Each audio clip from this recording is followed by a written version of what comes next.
Assalamualaikum warahmatullahi wabarakatuh. Waalaikumsalam warahmatullahi wabarakatuh. Selamat datang kembali di channel YouTube Darul Fuqaha Indonesia dengan konten filosofi, fikir, logika, soal fikih.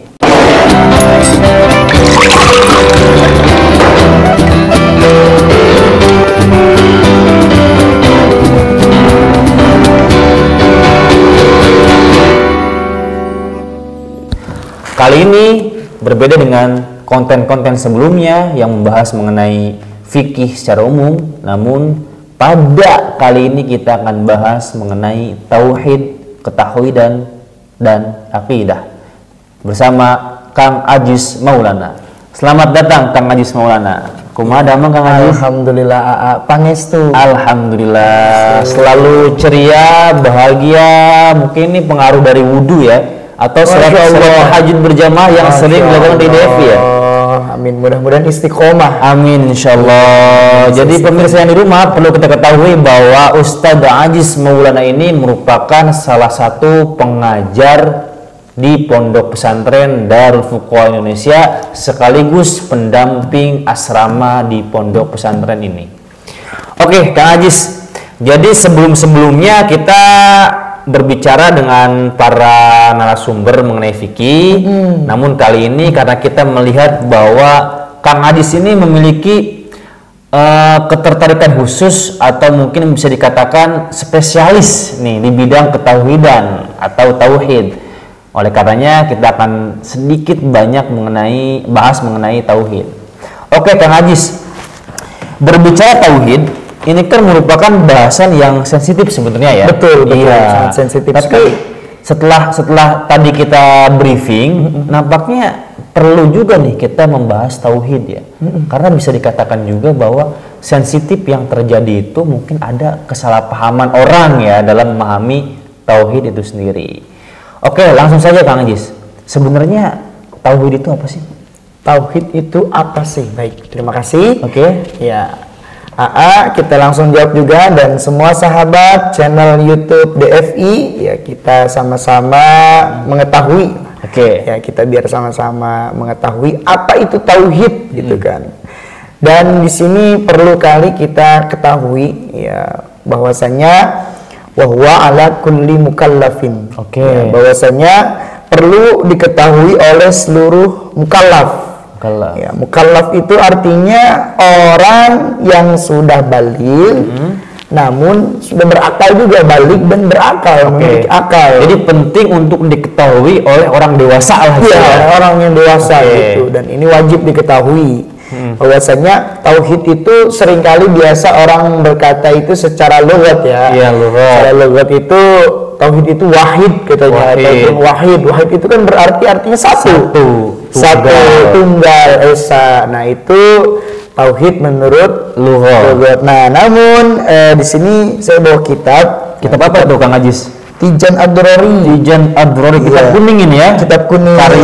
Karyanya Syekh Muhammad Nawawi Al-Jawi. Oke. Ya. Bismillahirrahmanirrahim. Nah, tadi pertanyaannya gitu kan mengenai tentang apa itu tauhid. Oke. Tauhid itu apa? Nah, di sini dijelaskan bahwasanya tauhid itu terbagi menjadi tiga macam. Oke. Jadi bermacam-macam. Tauhid itu bermacam-macam. Ada kita jadi menjelaskan secara detail. Oke. Betul. Ada tauhid yang menurut lughat ataupun kalau menurut zaman bahasa sekarangnya itu etimologi. Ya, berarti tauhid ini emang berarti ilmu yang sangat bisa untuk dipelajari ya. Sangat bisa sekali. Ya, karena kan asal kata itu ya, lughat asal kata. Bisa kita katakan di sini al-ilmu bi anna syai'a wahidun. Yang artinya mengetahui bahwa sesuatu itu adalah satu, esa. Tunggal, satu gitu kan. Kita mengetahui bahwasanya satu tidak lebih bilangan dari satu, semuanya satu. Nah, itu menurut lughatnya. Karena kan tadi ya orang-orang taunya tauhid itu wahid aja, satu. Oh, ini menurut istilahnya. Ya, menurut itunya, etimologinya. Namun di sini juga dijelaskan dalam kitabnya juga ada lagi perlu diketahui bahwasanya tauhid itu semua sahabat ada yang menurut syar'an. Syar'an. Ya, syar'an itu di sini kalau kata zaman sekarang terminologi. Nah, terminologi ya gitu kan, pemahaman keilmuan. Pemahaman keilmuan. Ilmu iqtadiru ala isbati, ya. Ilmu yang menetapkan akidah diniyat, akidah Islam, akidah agama Islam. Ya. Muktasabun, tuh muktasabun yang diambil min adillati hal yaqiniyati, yang diambil dari dalil-dalil yang sudah yakin. Ya, dalil-dalil yang yakin. Nah, karena kan sebagian ulama gitu kan, sebagian ulama itu dari hasil ijtima'nya bahwasanya ulama itu mengambil dua dalil ya, wabil khusus untuk tauhid. Karena ya ada orang yang betul-betul mereka sudah percaya dan menjadikan itu pedoman, contohnya dalil dari Al-Quran dan Al-Hadis. Nah, itu pasti umat muslim itu sangat disebutnya dalil apa itu? Itu dalil nakli. Dalil nakli. Jadi ada patokannya yaitu Al-Quran dan Hadis. Hadis itu dalil nakli, murni dari Quran dalilnya. Tapi tidak semua orang kan bisa mengerti itu kan? Betul. Nah, ada lagi dalil akli. Iya, itu logika ya. Betul.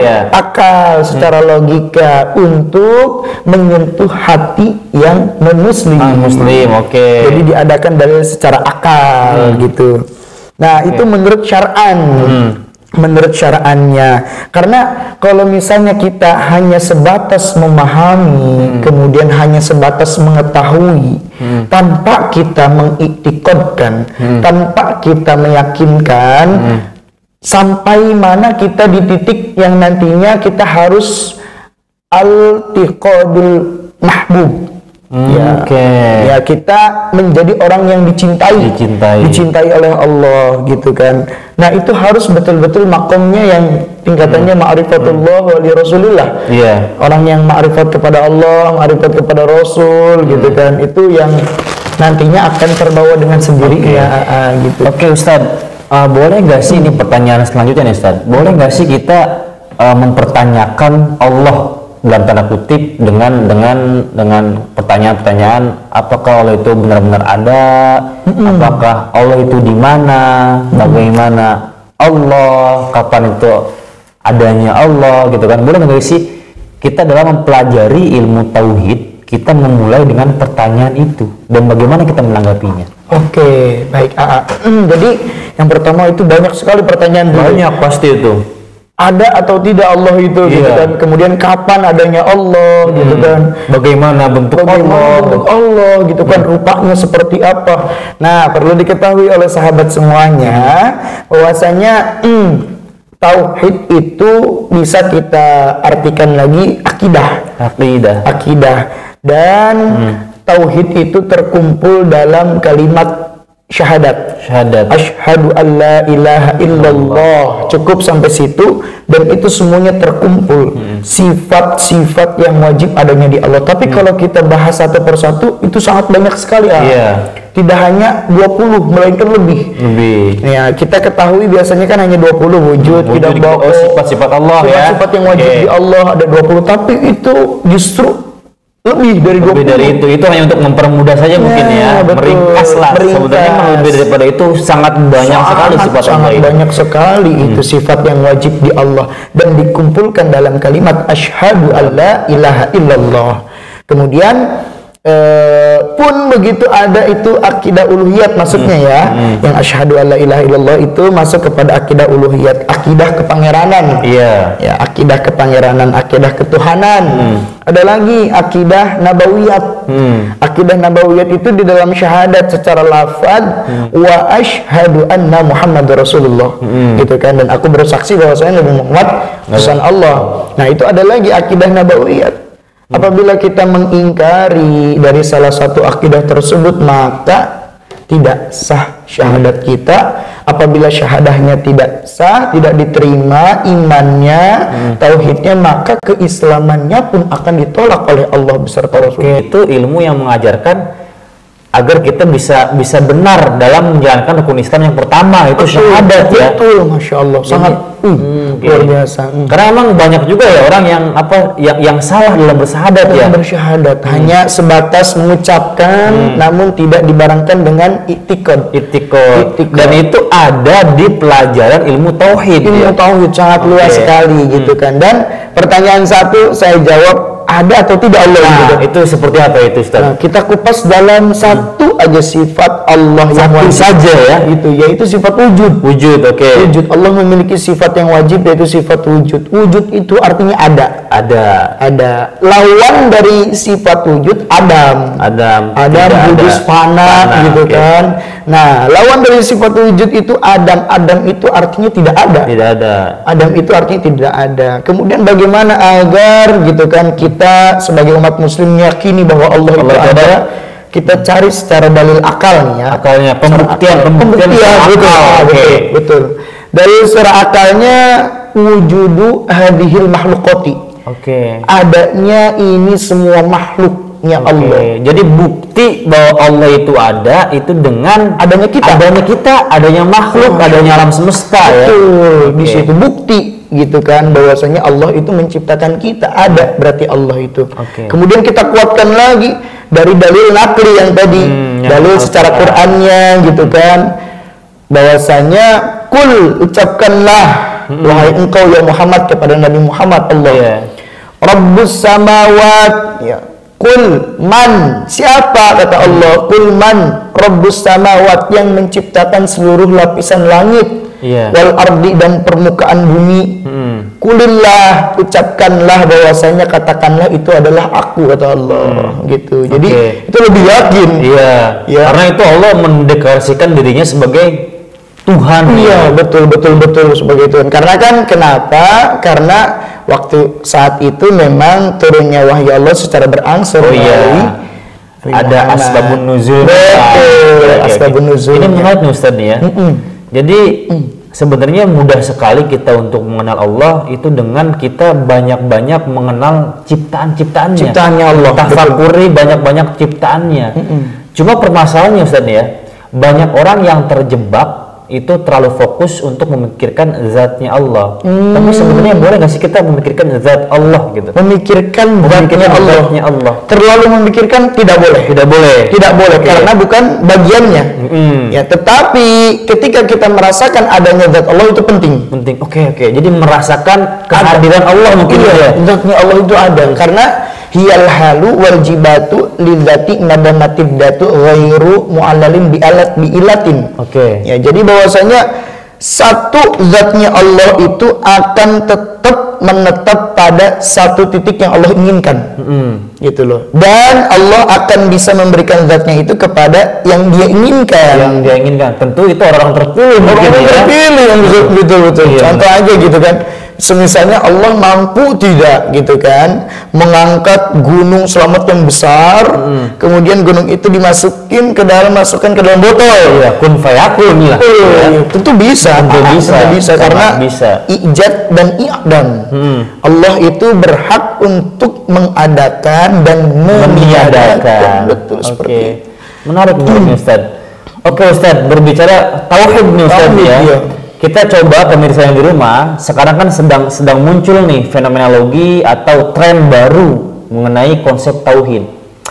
Jadi ada beberapa selebritis mungkin ya, atau anak-anak milenial sekarang lah, entah itu siapa gitu kan, yang membanggakan akan konsep yang namanya agnostik. Jadi agnostik itu Kang Ajis, yaitu dia percaya akan Tuhannya. Misal agnostiknya dia orang muslim nih, dia percaya akan adanya Allah, tapi tidak melaksanakan syariat Allah gitu, tidak melaksanakan syariat Islam. Perintahnya Allah dilaksanakan. Itu bagaimana hukum ketauhidannya gimana tuh Ustaz? Tidak sah. Karena satu ya, dia bertauhid kepada Allah tapi tidak melaksanakan perintah Allah. Itu justru malah orang tersebut akan ada ampunan dari Allah nantinya. Namun apabila fatal sekali orang yang menjalankan Islam gitu kan dengan melaksanakan ibadah yang banyak, namun kefatalan di dalam tauhidnya, di dalam syahadatnya, maka tidak sah. Keislamannya. Yang penting itu akidahnya dulu. Akidahnya dulu, syahadatnya dibetulkan. Karena kan masing-masing orang cenderung berbeda-beda. Ada yang Islamnya luar biasa, menjalankan perintah Allah, gitu kan. Wati Allah, taat kepada Allah, wati Rasul, taat juga kepada Rasulnya, tapi sedikit melenceng, orang tersebut ada sifat fasik. Contoh, kemudian musyrik. Nah itu naudzubillah tidak akan diterima, Islamannya tidak sah di mata Allah. Jadi pada prinsipnya kalau kita merasa bahwa kita beriman kepada Allah, maka kita pun harus berislam ya. Betul. Harus menjalankan seluruh syariat Islam. Betul. Itu kuncinya ya. Kuncinya. Berarti tidak dikatakan dia itu beriman kalau tidak berislam. Iya. Begitupun sebaliknya mungkin ya. Jadi itu saling terikat sebenarnya ya. Saling terikat. Menarik nih Ustaz Ajis nih. Karena memang sekarang ini banyak juga nih Ustaz ya, yang orang itu lebih mengedepankan amaliyah kemanusiaan Ustaz. Amaliyah kemanusiaan dibandingkan ritualitas seperti istilahnya ya sholat, gitu kan, puasa, zakat. Nah, dia beriman, tapi dia cukup melaksanakan amaliyah yang sifatnya kemanusiaan itu Ustaz. Itu sebenarnya di mata ilmu tauhid sendiri itu seperti apa Ustaz? Yang seperti itu tuh. Amaliyah yang sifatnya kemanusiaan. Nah, balik lagi niatnya itu untuk apa? Kan terkadang orang memiliki niat itu, contoh dari mulai dia mengunggulkan perkara yang manusia dibandingkan dengan yang Allahnya gitu kan. Nah, ada juga orang yang itu bertujuan untuk mengajak, namun disertakan dengan kalimat yang sangat sensitif sekali dalam kadar tauhid ya. Tapi ketika orang tersebut sudah beranjak kepada makom seperti itu, maka pasti tentu orang itu sudah tingkatannya sudah luar biasa, ma'rifatullah, sudah tingkat tinggi lah, meyakini betul-betul akan adanya Allah, serta orang tersebut memang sangat-sangat tidak melenceng akan akidah dari syar'inya agama Islam. Jadi tetap dia kembali ke niatnya ya kan. Oke, Ustaz Ajis, ini juga ada juga nih yang menarik nih untuk kita bahas di sini nih, yaitu tips untuk para pemirsa yang di rumah dimanapun kalian berada, memulai mempelajari ilmu tauhid itu tips and triknya tuh dari mana dan dimulai dari apa sih kalau kita ingin benar-benar mempelajari ilmu tauhid? Nah, jadi kita ketika ingin menjadi orang yang muwahhid itu orang yang benar-benar menerima kenikmatan unggul dari Allah.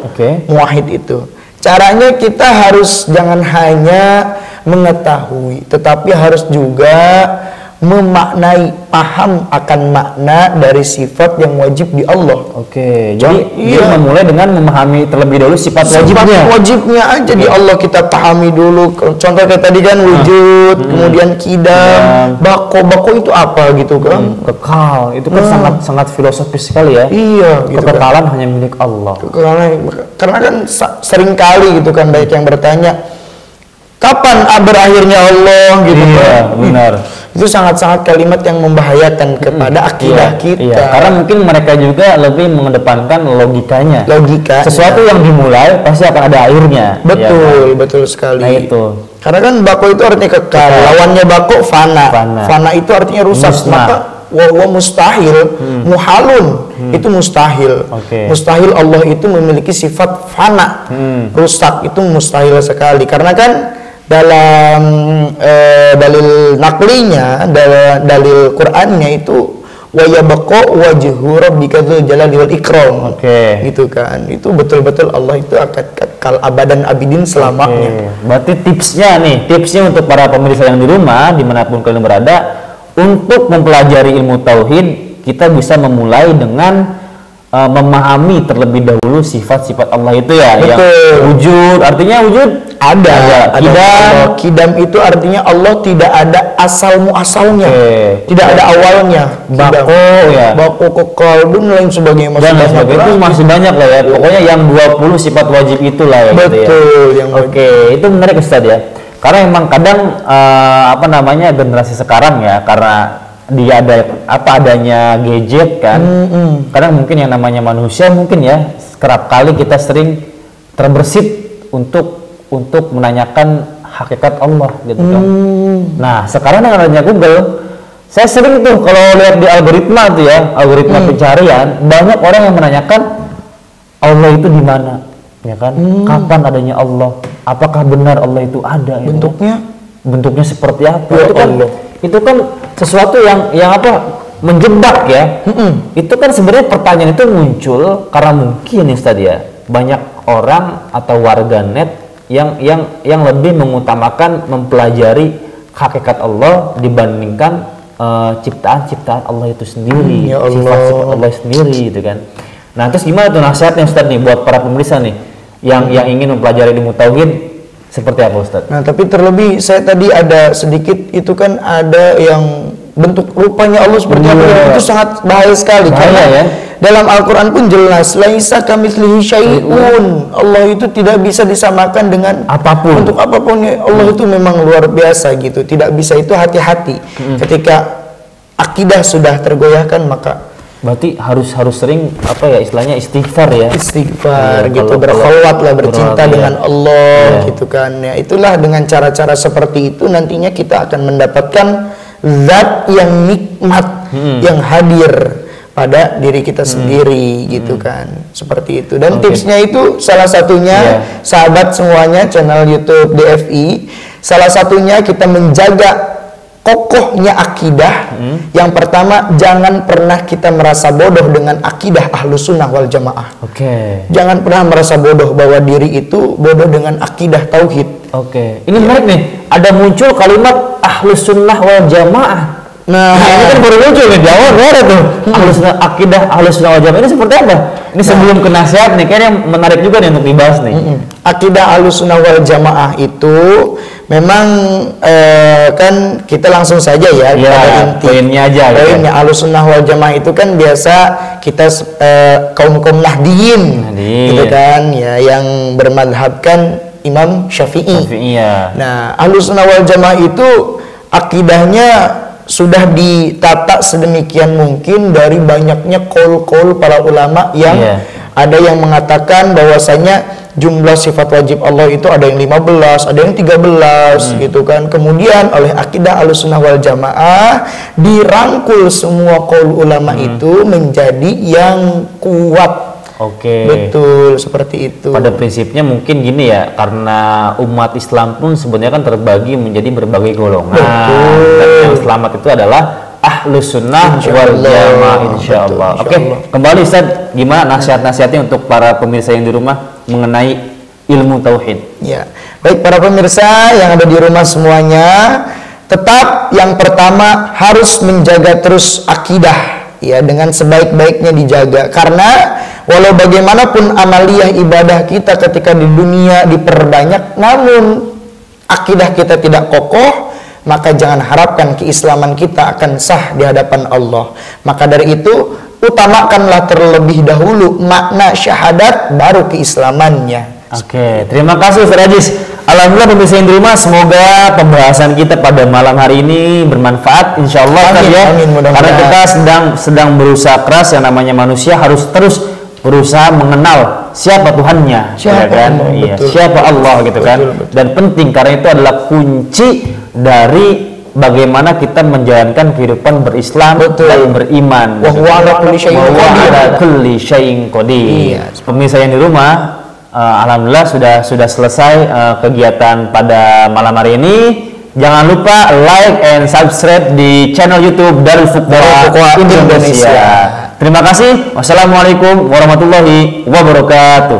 Waalaikumsalam warahmatullahi wabarakatuh. Terima kasih Ustaz.